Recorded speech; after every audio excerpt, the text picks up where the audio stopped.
mga gabi na hindi ako makatulog. Iniisip kung okay ka ba o pagod. Kahit hindi mo sabihin, ramdam ko pa rin.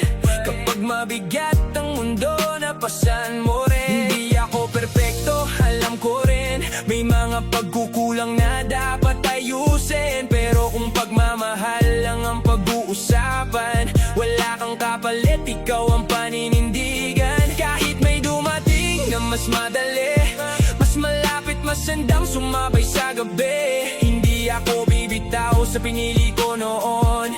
Ikaw ang pangarap